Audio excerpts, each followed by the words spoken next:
Assalamualaikum warahmatullahi wabarakatuh. Saya Muhammad Hamdi Hasan dari MJ2A. Saya akan mempresentasikan tentang karya tulis ilmiah saya yang saya buat, yaitu pemahaman mendalam tentang hak asasi manusia di Indonesia.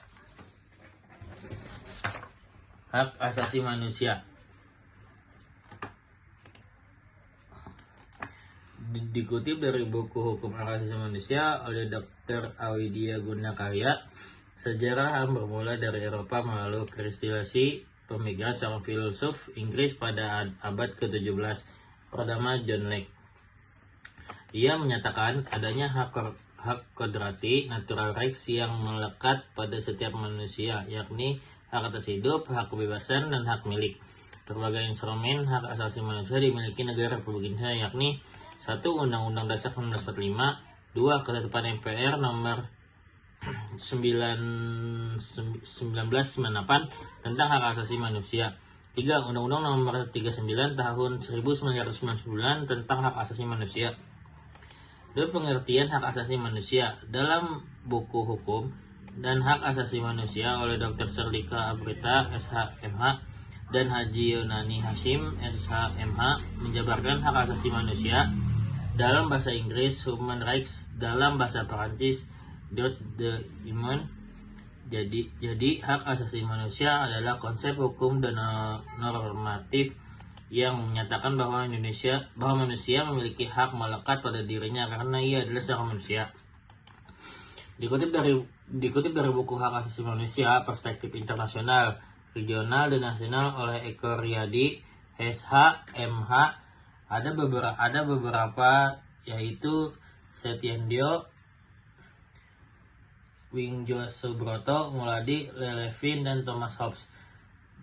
Berkembang pemikiran hak asasi manusia. Perkembangan pemikiran HAM dibagi menjadi 4 generasi, yaitu pemikiran HAM hanya berpusat pada bidang hukum dan politik. 2. Pemikiran HAM menuntut hak asasi, hak sosial, ekonomi, politik, dan budaya. 3. Pemikiran HAM menjanjikan adanya hak melaksanakan pembangunan. 4. Pemikiran HAM yang mengkritik peranan negara yang sangat dominan.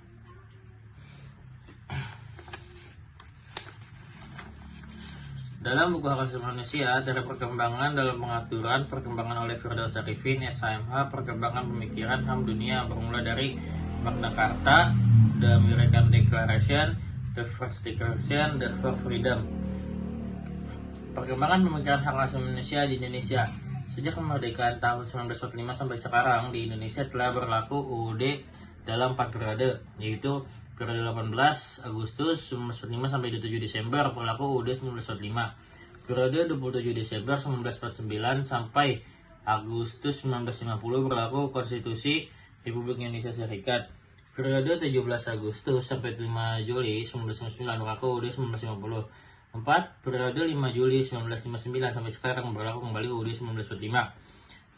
Itu macam-macam hak asasi manusia, yaitu ada hak asasi pribadi, hak asasi ekonomi, hak asasi politik, hak asasi untuk mendapatkan perlakuan yang sama dalam hukum dan pemerintahan, ada disebut dengan right of legal equality.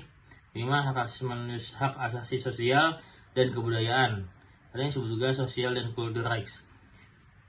Itu titik 5, itu ada ciri-ciri hak asasi manusia, yaitu ada hak asasi manusia bersifat laki-laki, hak asasi bersifat universal, hak asasi manusia bersifat tetap, hak asasi manusia bersifat tidak dapat dibagi.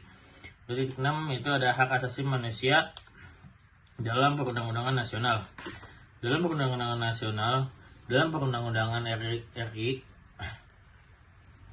RI paling tidak terdapat bentuk hukum tertulis yang memuat aturan tentang HAM. Pertama, dalam Konstitusi UUD. Kedua, dalam ketetapan MPR. Ketiga, dalam undang-undang. Keempat, dalam peraturan pelaksanaan undang-undang, peraturan pemerintah, keputusan presiden, dan peraturan pelaksana lainnya.